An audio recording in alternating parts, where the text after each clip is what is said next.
Well, 2017 is over, and it was a terrible year for leftists. Or in other words, a great year for America.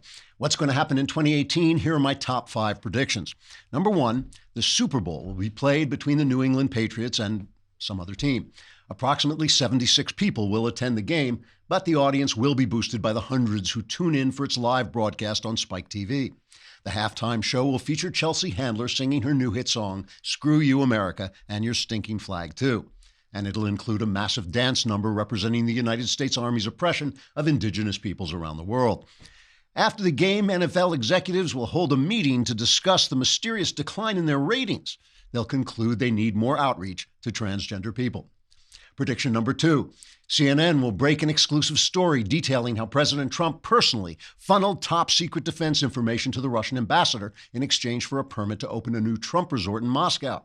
Several hours later, CNN will issue a clarification stating it was not President Trump, but his personal friend Melvin Hankey, and it was not defense information, but a bottle of wine, and it was not the Russian ambassador, but some girl named Lily Bernstein, and it was not in exchange for a building permit in Moscow, but in exchange for $20, and that Hankey was not Trump's friend, but works in a liquor store Trump sometimes used to walk past. A day later, CNN will issue a clarification stating that Trump never walked past the liquor store. Prediction number 3, the Academy of Motion Pictures, Arts and Sciences will hold its annual Academy Awards ceremony at which every presenter will be played by Christopher Plummer. Mr. Plummer will deliver the Best Picture honors to the independent production A Man in Sheep's Clothing, which the New York Times will describe as an important look at society's oppression of African-American lesbians forced to transition to manhood in order to consummate their relationships with farm animals. After the event, Academy executives will meet to discuss the mysterious decline in the show's ratings. They'll conclude they need more outreach to out-of-work NFL executives. Number 4, after the exposure of more sexual harassment in the workplace, feminists will demand that men financially support their wives so that women can escape abusive work conditions and concentrate on homemaking and raising children. Feminists will further protest an American patriarchy that oppresses women by allowing them to vote and thus pressuring them to participate in male structures like politics and government. Prediction number 5, working in a secret lab in the White House basement, Donald Trump will develop a cure for cancer while directing military operations that wipe out radical Islam during the greatest economic boom in American history. And in reaction, the National Review will run a cover story entitled, Yes, but is he really an intellectual? Trigger warning, I'm Andrew Klavan, and this is The Andrew Klavan Show. I feel hunky-dunky, life is tickety-boo. Birds are winging, also singing hunky-dunky-doo. Ship-shape, tipsy-topsy, the world is zippity-zing. It's a wonderful day, hurrah, hooray! It makes me want to sing. Oh, hurrah, hooray! Oh, hooray, hurrah! All right, I hope you had a great holiday. Happy New Year. I was in New York. I had a wonderful time. And then we got off the plane coming home on Friday, and I turned to my wife and said, you know, I'm feeling a little odd. And she said, so am I. And we then, within hours, collapsed into a flu that nearly carried off the both of us. We've spent 3 days, the two of us, mostly unconscious. But so this show is not just a podcast, folks. This is an act of courage, kind of like, a feminist march. It's like an act of courage that doesn't require any courage and isn't actually an act. But here it is. I'm here, and I still am a little under the weather. So it is kind of like a feminist march. We have Michael Knowles is going to come on, and we will have some predictions for the current year, which will be guaranteed 100% correct. And the mailbag is tomorrow, if we can do it. Now, I hope people will come in. It's a short notice, but if you have questions about your personal life, about politics, about religion, send them in. And here is how you do it. Go on the Daily Wire webpage. You got to be a subscriber. You should be, at this point, come on, you should be a subscriber. It's a lousy $10 a month, lousy $100, gets you an entire year, plus the Leftist Tears Tumblr. But, can you see the Leftist Tears Tumblr? If you subscribe, go on the website, hit podcasts, hit my podcasts, and then on the podcast page, right, it says, I always want to get this right, it says mailbag, and press that and then send in your question.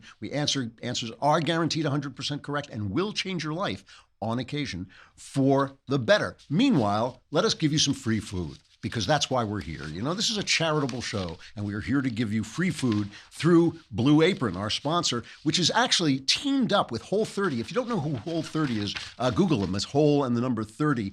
They're very innovative new approach to nutrition and everything, and they have teamed up with Blue Apron for 8 weeks, ending on February 26th. And they're bringing you delicious new recipes that are both Whole30 recipes and Blue Apron. Blue Apron, of course, is the biggest meal kit delivery service in the U.S. It brings these ingredients to your home within 30 minutes, 45 minutes, following the simple instructions. You can put together homemade restaurant-level meals, and they are really good. They offer 12 new recipes each week, and customers can pick 2 or 3 or 4 recipes based on what best fits their schedules. They send only non-GMO ingredients and meat with no added hormones, and they deliver fresh, pre-portioned ingredients and step-by-step recipes right to your door. Let me show you some of the stuff they've got, because it really is incredible. I mean, this is the stuff you can make at home with Blue Apron.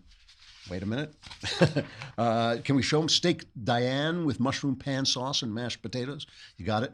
General Tso's chicken with bok choy and jasmine rice. And then the Whole30 approved Mexican spiced barramundi with kale, sweet potato and avocado salad, and Whole30 approved togarashi chicken lettuce cups with avocado. Why do I say they're free? Because Blue Apron is treating my listeners to the first 3 meals, a $30 value with your first order if you visit blueapron.com/Andrew. Blueapron.com/Andrew. You get the first 3 meals, a $30 value for free. So check out this week's menu, get your $30 off with free shipping at blueapron.com/Andrew. Blue Apron, it is a better way to cook. So before I start talking about Iran, which is what we really have to talk about, I have to tell you what I saw in New York, because it has given me a new theory of Donald Trump, which I haven't heard anybody else say or anybody else notice. Now, you have to understand, I'm in New York a lot. I'm in at least 2 or 3 times a year. So it's not like things change vastly when I go from one time to another. But I'm there for Christmas. It's freezing cold, absolutely freezing, like 15 degrees on a good day. And first of all, the city is booming. I mean, everything is great. This Christmas is obviously going well. Everybody's happy. Everybody's flush. But I started to notice that first, people were aggressively saying Merry Christmas.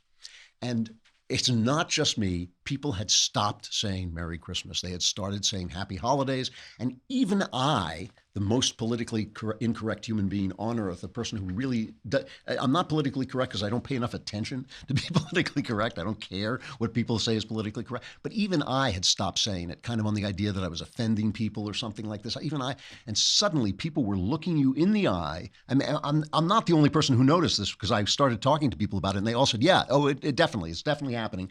People were looking you in the eye and going, Merry Christmas. And it was kind of like, I thought, okay, like I'm already having a Merry Christmas, but thanks for saying it. But it was aggressive. The other thing that happened is I frequently, always, if I can, open the door for women or allow women to enter elevators first. Maybe 5 or 6 times, a woman turned to me and said, "That's so kind of you. Thank you so much." But like that, not like intentionally, not like thanks a lot. Oh, how nice. Thank you. It was like turning to me, facing me, looking me in the eye, saying, the culture is changing. The culture is Trumpifying. The culture is changing, and it is changing in a dynamic way beneath the surface. So people, this is New York, right? This is the heart of liberal darkness. This is a place where I heard people make the argument that Kim Jong-un wasn't so bad because if Donald Trump disliked him, he couldn't be so bad. But the culture changes, as I keep trying to tell conservatives, the culture changes almost unseen, almost against people's will. It just changes. And this is something that is happening. Now, I have 2 things I want to say about this. The first is my old theory, the theory I kind of introduced at the end of last year, which is that Donald Trump is Randall Patrick McMurphy. And for those of you who don't remember One Flew Over the Cuckoo's Nest, which I now is an old book and an old movie, One Flew Over the Cuckoo's Nest is about an insane asylum that is run by Nurse Ratched. And Nurse Ratched pretends to be the sweet, motherly, all-protecting, all-loving mother figure. but in fact is a castrating horror of a nightmare who keeps these men sort of stuck in their own insanity and grinding their own wheels and really undercuts their manhood at every turn. Read Hillary Clinton. Randall Patrick McMurphy is a kind of a jerk. He's a rowdy, obscene, violent, law-breaking character, but he is the one person who is willing to stand up to Nurse Ratched because he hasn't gotten any restraints on his personality. His personality is so out of whack that he is willing to stand up to Nurse Ratched no matter what it costs, which ultimately, of course, is the question of the story. My point about Donald Trump was that, yes, he is rude, he is outlandish, he does things that I may not approve of in terms of my life, but he has broken this soft tyranny, and it is the soft tyranny of insanity. When I compare America to an insane asylum, I'm not kidding. When you consider, I mean, think about this for a minute. Because, it's kind of like dealing with your mother-in-law, or, not to use a cliche, but dealing with some relative that you don't like, and you think she's saying hostile things about you, and you think that every comment she makes is secretly hostile, but you can never convince anybody else because she never says anything that's openly hostile. So she says, that's a nice dress, and what she means is you look like an idiot, but you can't. You said, well, she said it was a nice dress, and you think, well, that's okay, but no, it's not. And so stuff happens in America. Stuff happens that we know is bad, and we protest it, but we don't know in our hearts it's bad. We don't really feel how bad it is. So consider this for a minute. Surely, the greatest problem of our time in terms of enemies, in terms of foreign enemies, is radical Islam, Islamic terrorism. Now, the big question about Islamic terrorism is it inherent in the Islamic philosophy? Is terrorism inherent in the Quran and in Islamic belief? Or is it a cancer that has grown on Islamic belief? Both those things are possible. I would like to hear experts debate that at length. I'm not sure. I can't really say. I don't feel like I have a deep enough relationship to the Quran or to Islam to know whether Islamic terrorism is somehow inherent in the faith or if it's a cancer on the faith. That's open to debate. For 8 years, we had a president who would not say the word Islam in conjunction with terrorism. There's only one kind of terrorism in the world today. It's Islamic terrorism. That's the only kind there is. Everything else is an outlier. Everything else, obviously there are going to be other kinds of terrorists, but they're so small. It's such a piddling fraction of the daily murder and mayhem that goes on in the name of Allah that, this is a major issue. For 8 years, the president of the United States, the most powerful nation on earth, would not say the word Islam in connection with terrorism. That's not bad or good. That's nuts. That's insane. That's why I'm talking about an insane asylum. That's why I'm talking about Randall Patrick McMurphy. The same thing with men and women. Men and women are the same. Men and women, there's no difference between men and women. Anybody who says there is sexist. A man can be a woman. A man can declare himself a woman. All this stuff. Insane. Donald Trump has broken through that insanity. And here's the second part of my theory. And this is the new part of my theory. All right. This is a theory. I'm just going to put it forward, and we can think about it all year. We'll come back to it through the year to see if I'm right. People like Donald Trump even when they hate him.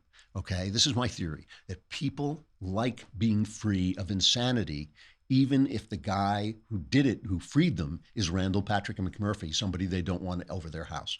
People are happy. People are happier to be able to say Merry Christmas. It's insane not to say Merry Christmas. It's insane to question every American holiday. Thanksgiving is bad because Indians died, and Columbus Day is bad because Indians died, and Christmas is bad because Indians died, or whatever happens on Christmas. I don't know what happened on Christmas to the Indians, but I'm sure it was bad. So all this stuff is insane, and people are happy to be free of insanity. And I think that this is something that is infecting the culture. I'm talking about New York now. It's something that is infecting the culture of America, even as CNN lies and NBC lies and the New York Times lies. Listen, Donald Trump made his usual radio address and his end of the year address. Listen to the way he talks, okay? This is cut number 3. Listen to the way Donald Trump talks. Obviously, he's praising his own accomplishments. He's saying we accomplished all these wonderful things, healthcare, tax reform, and jobs, and the stock market, blah, blah, blah, blah, and ISIS is destroyed. He's all touting his own things. But just listen to the way he talks about the country. This is cut number 3. Optimism is everywhere. Enthusiasm is booming. And the thrilling American adventure has never looked brighter. We are facing old challenges with new solutions, and we are seizing new opportunities with brimming confidence and boundless resolve. Because of you, your patriotism, your devotion, your love for your family, we will be able to pass on the blessings of American liberty and prosperity to our children and our grandchildren. Together, we are protecting our magnificent heritage and reaching for glorious destiny. Glorious destiny. Optimism is everywhere.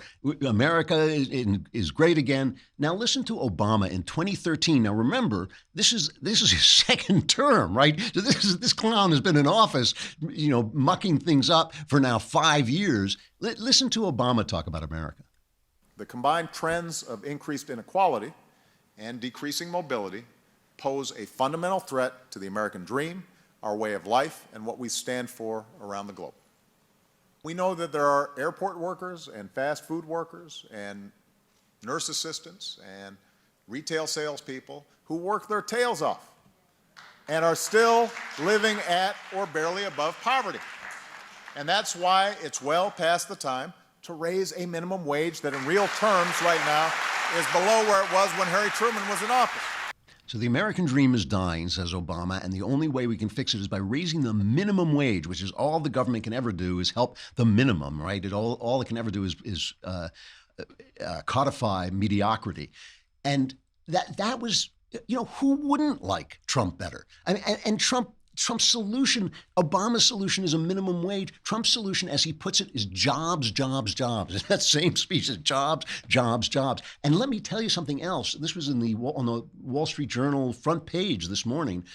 Is for the first time in, who knows how long, wages are starting to rise. They're starting to rise. Why? Because there's so many jobs that they have to pay more to get the best people, right? When there are a lot of jobs, it becomes a buyer's market. It's great. This is a great thing. The wages are suddenly going up. It didn't take the government. It took the government to get out of the way. It always takes the government to get out of the way. Of course people like Donald Trump. Of course they want to hear that things are going well. Look, you can say, Obama was telling the harsh truth and Trump is lying, but I don't think so. I think Trump is talking something into helping to talk something into an existence. Part of the rise in the stock market has been the simple sound of optimism coming out of the president's mouth, along with the rollback in regulations and the tax cuts and all this.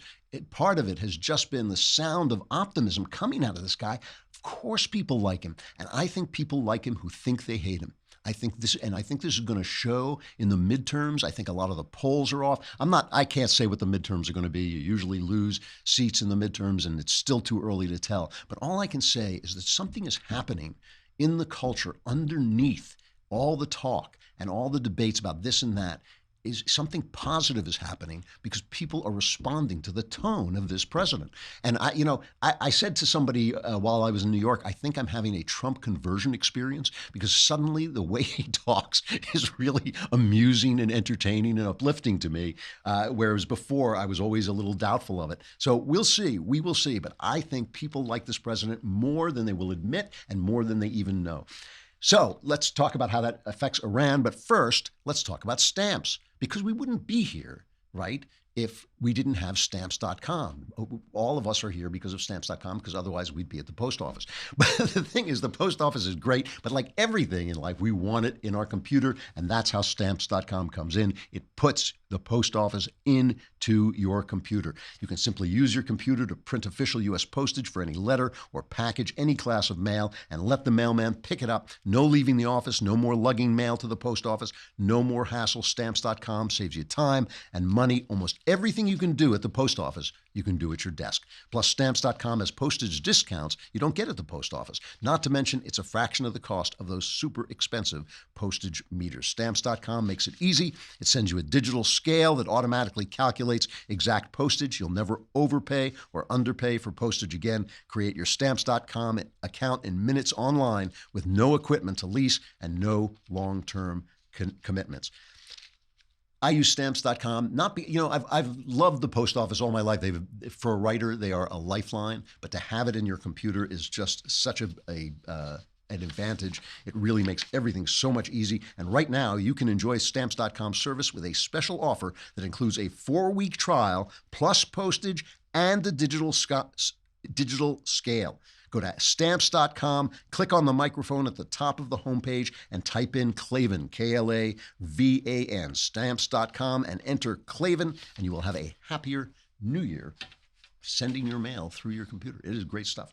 All right. We're going to talk about Iran. I think we should probably cut off you folks at Facebook and Facebook and YouTube because you haven't subscribed. This is the dire punishment you suffer. But subscribe, and then you can be in the mailbag. The mailbag is tomorrow. Go on the website, send your questions in through the mailbag. Come on over to thedailywire.com. You can listen. If you subscribe while you're there, you can just watch the whole thing right on the site. It's so much easier. Talk to you over there.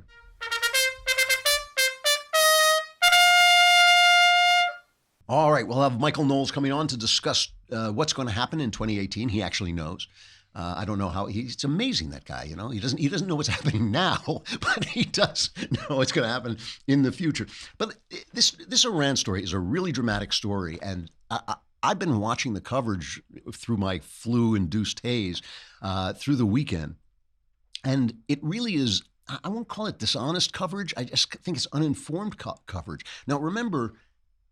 We've kind of been told that there's broad support for the Iranian government among the Iranian people. And this, of course, turns out to be completely untrue. Of course not. These guys are stepping on their throats and have been for decades, okay? So in 2009, they rose up and Obama did nothing. There was the Green Movement. And this was based in the city. It was based in Tehran. The people were rising up and protesting the government and saying they were oppressed. And Obama said nothing.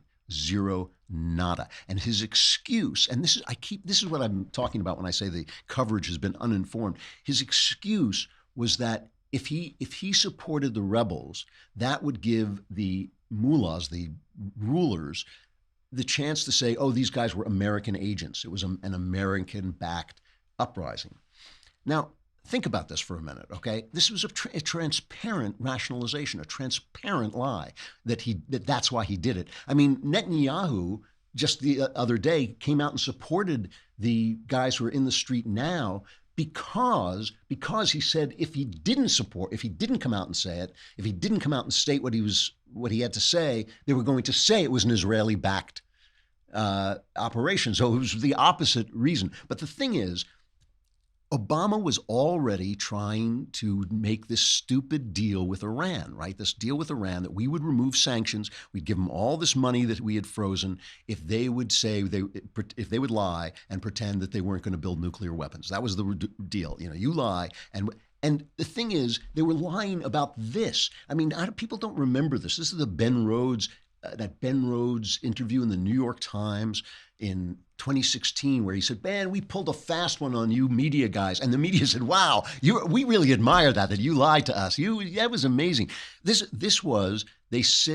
told the press that Obama was pulling off this Iran deal because of the election of a moderate, a so-called moderate, which I don't even know what that means in Iran, Hassan Rouhani, to the presidency, right, instead of Ahmadinejad.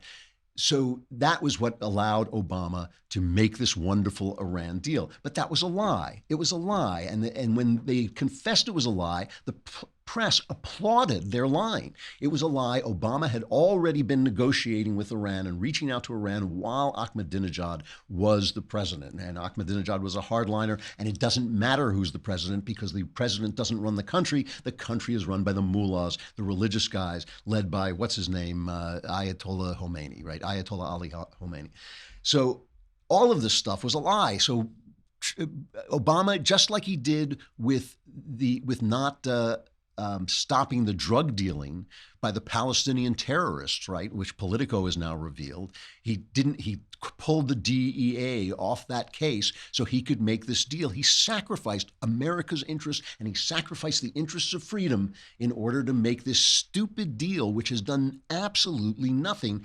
And one of the funny things is it's kind of backfiring now because the people saw all this money coming through. Rouhani's big claim to fame in his own country was, I made this deal with America. We have all these billions. They're sending us tens of billions of dollars, including platforms full of cash that they're sending into the country. And the people were kind of looking around and saying, hey, we're still starving here. We're still just getting by. And they started to protest, this time not in the cities, but in the surrounding areas in the countryside, and it started to ignite. So it seems to have started out, and it's hard. Some of this, you don't really know how accurate the news is, but it seems to have started out as an economic protest, but now it's spreading. They don't want to be oppressed anymore. They don't want to be in this theocratic government. Women who are leading a lot of this, women are taking off their, those horrible cowls they're forced to wear and throwing them in the street. I mean, this is why, while Mattel is making hijab Barbie,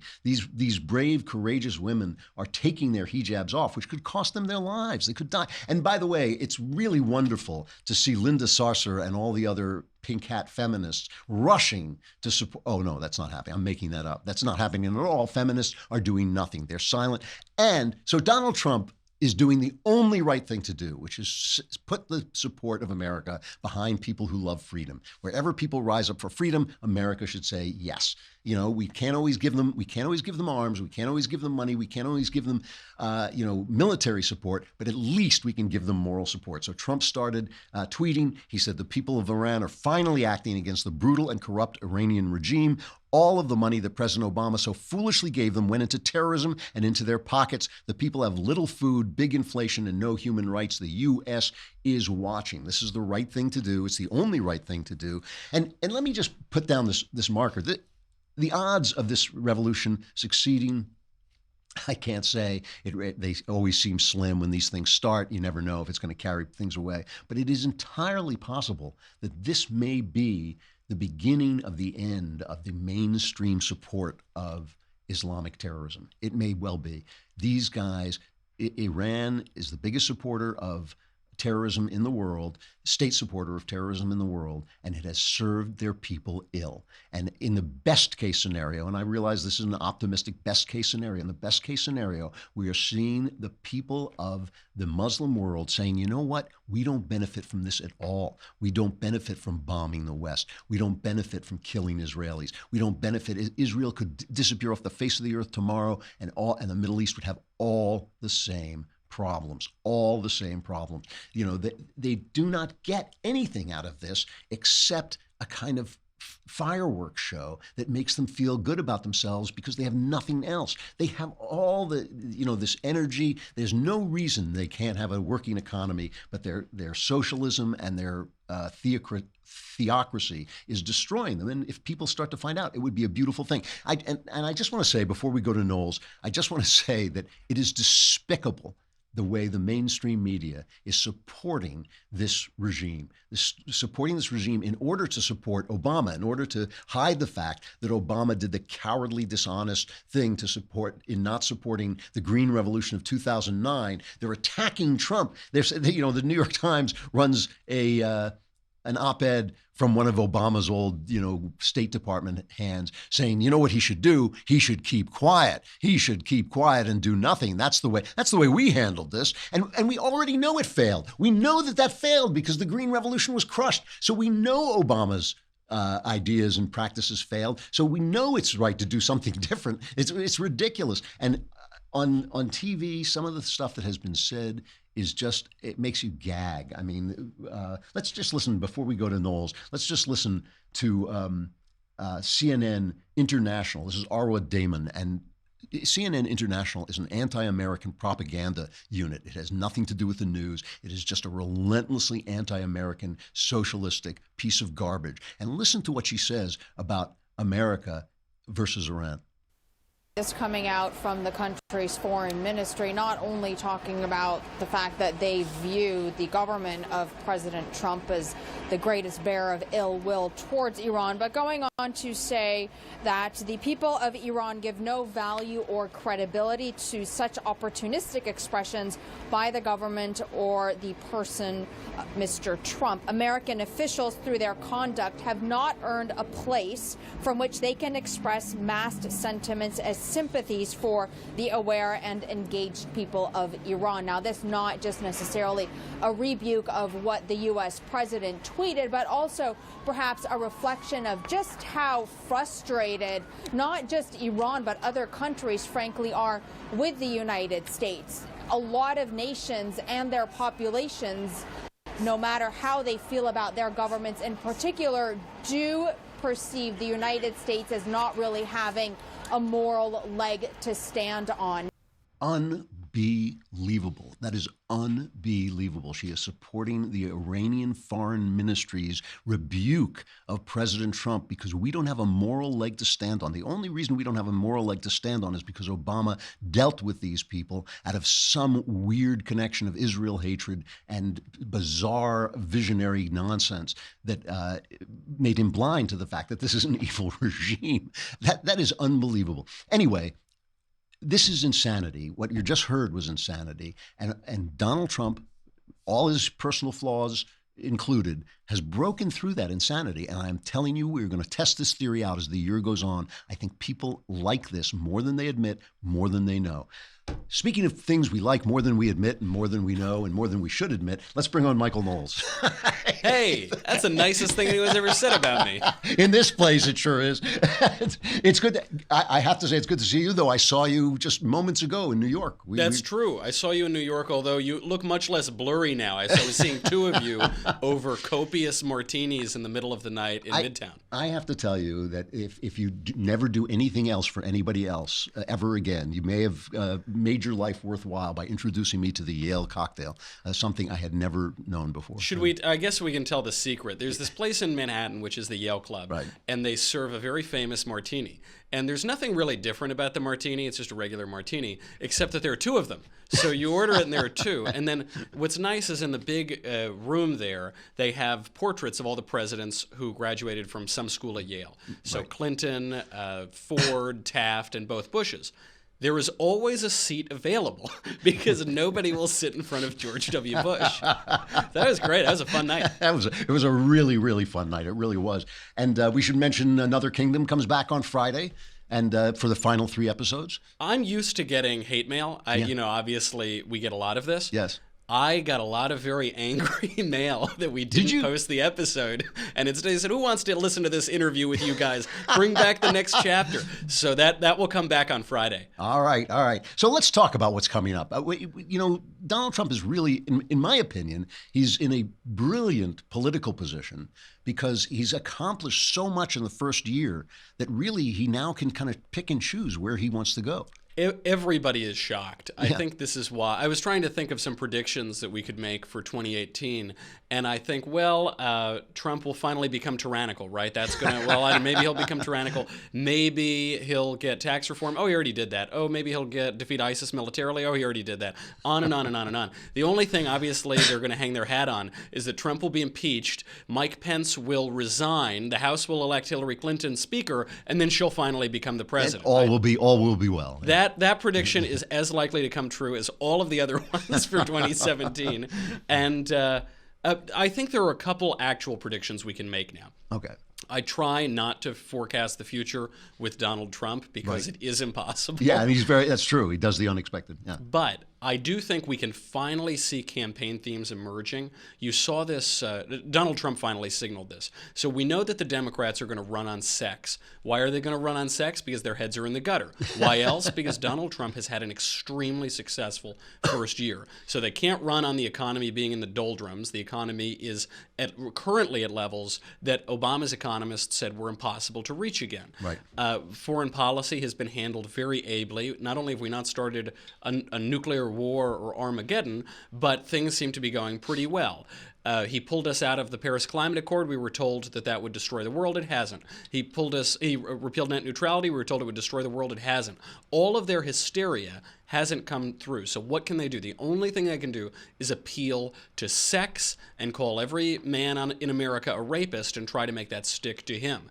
He has just signaled, just within the last day or two, his response to this campaign theme, which is he tweeted out and said, quote, "Democrats are doing nothing for DACA, just interested in politics. DACA activists and Hispanics will go hard against Dems, will start falling in love with Republicans and their president. We are about results." Ah, wow. And this is a continuation of his campaign theme, one of his campaign themes from 2016, which is that he is about action. Politicians are all talk and no action. And I think he's going to contrast that. He's going to shine a light and say, look, the Democrats have to run on this tabloid trash because they have no accomplishments whatsoever, and everything they predicted hasn't come true. I think this is a great appeal. This is a direct appeal. He's able to do this very well because he feigns ignorance about ideological conflict. So he did this with Chuck and Nancy. He said, I want to make a deal with Chuck and Nancy, but the trouble is they want to raise our taxes and ruin the country. So I don't see a deal. And so I think that is going to play really, really well. And think about this too, though. You know, he's in a position now where if he puts, there's things that he wants to do that Democrats should be on board with, right? By any logic, infrastructure, right? Infrastructure, I'm always dubious because infrastructure funding usually turns out to be graft funding. Absolutely, as it did with Obama. You know, that was Obama just threw away $700 billion, right? That was all going to be for shovel-ready projects. Oh yeah, they weren't so shovel-ready. Ha ha ha. You know, so that stuff. But we do need infrastructure. We definitely need revamped infrastructure. It's always going to take some government funding to get that done. So depending on how it's funded, it could be a positive thing. But the point is, it's something that Democrats should be on board with. If he now goes and says, give me infrastructure, and they do their resistance thing. If Chuck Schumer puts on his pink hat and says, "Oh no, I resist," they're going to look like idiots. Everybody is going to say, "Well, wait a minute, don't you guys do anything for a living?" You know, the same with DACA. If he says, "Yeah, I'll give you DACA, but you got to give me the wall," and they say no, it seems to me he can just go to the people and say, I tried to compromise. What am I going to do? So the Democrats are going to be playing to their base, but he's going to be playing to the broader public, I think. And we know that the Democrats do this already. Chuck Schumer was the lone Democrat voice against the Iran deal. And then the minute that Trump calls to rescind the Iran deal and rip it up, he says, no, we can't do that. Why is that? Because he's just a hack and he's oppositional. That's fine. I sometimes wonder if Donald Trump has trolled the Democrats into trolling Donald Trump to be more conservative. By that I mean, he's a deal maker. He easily could make deals with people. He has some shared goals with Democrats, infrastructure, for example. Yeah. And yet, because they oppose him tooth and nail, it's backed him into this conservative corner, which is great for us. I'm pretty pleased with it. And I hope he keeps offering them little olive branches, and I hope that they keep smacking it down. It will only advance our agenda. I think that's absolutely right. Ben and I had a conversation, I don't know, when we were in Texas. It must be a year ago now. Is it that far long? About 6 months, I think. We were all down there, yeah. Yeah, and Ben said, what do you see as the good path forward? And I said, well, let's say he gets tax reform and the economy then takes off. I said, then he's going to do stuff that's going to drive you, Shapiro, crazy, like infrastructure and stuff like that. And you're not going to like it. But at the same time, it puts him in this position of power because the Democrats have to play along or die. And so if that happens and if the economy takes off, you're looking not only at a reelected Trump if he lives, if he gets, loses some weight, right, stays alive, but you're also looking at a President Pence. I mean, we'll have a Republican president for years if the economy becomes as strong as I personally think it's going to become. And if we have to pass some lefty bills or even infrastructure with a lot of graft in it or whatever. Yeah. First of all Republicans do this. I once talked to a well-known conservative writer and thinker that I won't name, and he said, well, Bush had to pass Medicare Part D. He wouldn't have gotten elected otherwise. He had to expand certain entitlements. He wouldn't have gotten elected otherwise. If we need to pass an infrastructure bill to get a more good conservative governance, I suppose I can live with that because I don't predict that this will happen in 2018, but I do see it coming down the pike, which is something I thought was impossible with Donald Trump, and that is entitlement reform. Yeah, let's talk about that. He signaled this a couple months ago in a speech in Missouri, and coincidentally, at the same time, Marco Rubio and Paul Ryan also signaled a turn toward this. Paul Ryan has been salivating and chomping at the bit for entitlement reform. That's for sure. As he came out of the womb and he just started, this is a reform Medicare. And so that is the number one driver of our debt and deficit. The long-term fiscal problems that we face are driven by those programs. Donald Trump campaigned and said, I won't touch Social Security. But then in this speech in Missouri, he reframed it and he said, well, we need welfare reform. We need welfare reform. Yeah. Now, these programs, I suppose they are welfare programs. They're handouts from the federal government, albeit ones that we pay into. If Donald Trump can pivot on this, can touch that third rail, he hasn't been afraid of touching other third rails in politics. If any politician would be willing to do it, willing to do what other politicians think is suicide, it would be this guy. If he could do that, it would be the greatest conservative governance probably since Coolidge. It really would be amazing. And the thing about Trump, as I've said from the beginning, is he obviously learns stuff. You know, he comes, he's so weird that he just will step into a situation that he knows nothing about with complete confidence. But he does pay attention. And in this time, it would not surprise me if he had learned that Ryan is right about this. You know, that this entitlement has to be reformed in order to be saved. Right. I mean, I'd probably get rid of it myself. I'm such a cold-hearted Ebenezer Scrooge-like individual. I just want to throw Granny off a cliff. Isn't that exactly? But I mean, even this simple fact that Social Security was framed when people died at 63. You know, that was the average. The lifespan was 63, and it kicked in at 65. So not they just weren't paying the same thing as now when people live to be into their 70s and 80s and can work. You know, if you have to work another 3 years before you get it, that's not gonna kill people. You know, that's not the worst thing in the world when life is much longer than it used to be. I think it's possible. I don't think it's possible in a midterm election year. Certainly not. I don't think he'll touch it before 2018, before the elections in 2018. Yeah. But you are right. He does learn things. And the evidence of his learning things is to compare President Trump to candidate Trump, to compare the things that President Trump says and does to the frequently insane things that candidate Trump said and did. He had no idea what he was talking about. Yeah. Right. Yeah, and now he does. All right, one last thing. I think we have to pin it. What do you think? Give us a guess on the 2018 midterms. I'm withholding much judgment. The one thing I know is that we have to distrust the consensus. Yep. So the consensus view is that we're going to get blown out. We're going to lose the House by a lot. We might lose the Senate. I just don't buy that.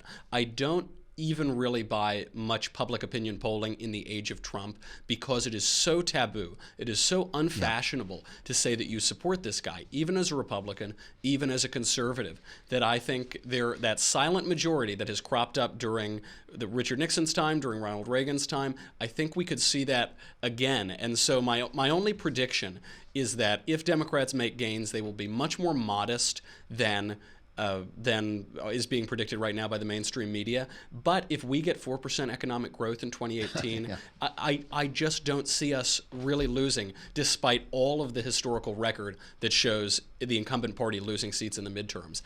It could be a brand new day. I hate to say it, but I'm on exactly the same page. I'm not willing to predict it yet, but I kind of suspect it's going to be much different than people say it is. All right, Knowles, what's on the show today? So today, obviously, we're singing about the 9th day of Christmas when the Shah 2018 Make Iran Great Again campaign was launched. On the 9th day of Christmas, the Iranians gave to me the death of Ayatollah Khamenei. All right, sounds good. The Michael Knowles Show is up next. Thanks a lot, Knowles. All right, let's end with sexual follies.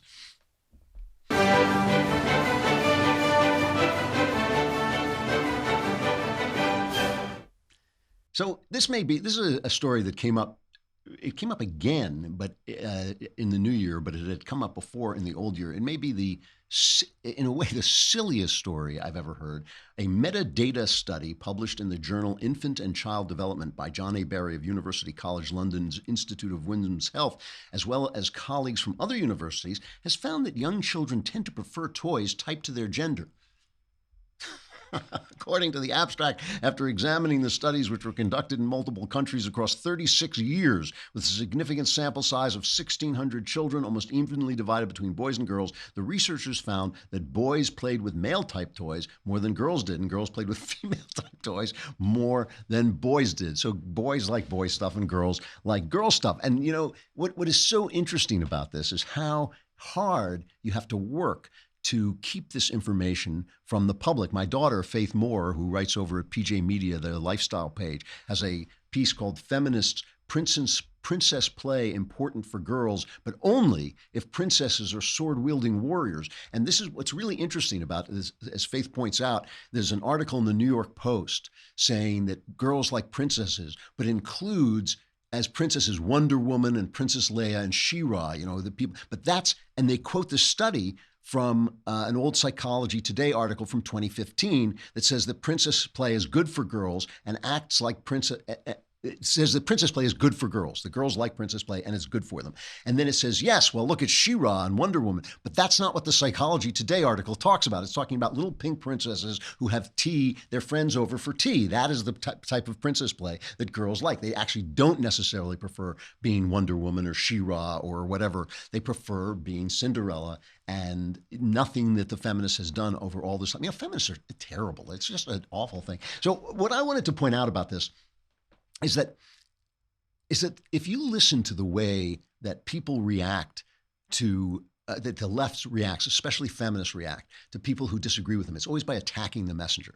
So for instance, if you're male, you can't speak because why would a male get to say anything about women? If you're white or something, or privileged, whatever, or you're old. And this is one of the biggest ones, is when an old guy, because he's old guys are tough, right? Because we don't have anything to lose. So we'll say anything because we've already got ours as far as women are concerned. You know, it's like we don't have anything to show. They'll say, well, you're old. You're old. You know, have you heard this? They do it all the time. Andy Rooney said he didn't like seeing the old commentator on 60 Minutes, who's now passed away, but Andy Rooney said he didn't like seeing women do football commentary. I don't really like watching women do football commentary either. I never quite believe that they know what they're talking about. But he was just absolutely flagellated for being old. He's 80. What's wrong with you? You're 80. You can't. I just thought, what? So the only thing I want to say about this is just think about how that emphasizes the state of mind of white men. In other words, if I said to women, you would be happier if you were a homemaker and a rearer of children. If I said that, I'm not necessarily saying that. I think each person is different. But if I said that and you said, well, you're being a paternalistic white male old guy, what does that have to do with whether my statement is true or not? It simply has to do with the state of white men. And I think that everything the left does is really about white people. Everything the left does is really about privileging white people. Like if a white guy says, blacks would be happier not having children out of wedlock, and everybody says, you're white, you can't say, how does that help black people? It doesn't. It basically just emphasizes what white men should be like. It privileges white men. So all I want to say about this is that girls will be girls and boys will be boys. And if we are afraid to talk about this stuff, and I think so many of us are, I hear so many people moaning and complaining about feminism behind the scenes who will not go and say what I say, which is I am opposed to feminism itself. I'm not opposed to individuals making their own choices. I'm very much in favor of that, but I am opposed to the philosophy of feminism. If we don't say that stuff, we live in the madhouse. That's the thing. We're trying to get out of the madhouse. For 8 years under the Obama administration, the madhouse surrounded us. Personally, I think it has surrounded us for 50 years. I don't think it matters who's in the White House if the culture around us just supports this insanity. It's going to continue to do that until we say no, until we stop watching and agreeing with and being afraid to say what we have to say. Okay, tomorrow, the mailbag. Send in your questions. Answers are guaranteed 100% correct, and will change your life on occasion for the better. I'm Andrew Klavan. This is The Andrew Klavan Show. I will see you then.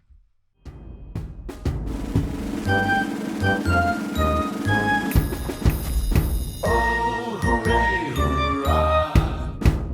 The Andrew Klavan Show is produced by Robert Sterling, executive producer Jeremy Boring, senior producer Jonathan Hay. Our supervising producer is Mathis Glover. Technical producer, Austin Stevens. Edited by Alex Zingaro. Audio is mixed by Mike Cormina. Hair and makeup is by Jesua Olvera. And our animations are by Cynthia Angulo and Jacob Jackson. The Andrew Klavan Show is a Daily Wire Forward Publishing production. Copyright Forward Publishing 2017.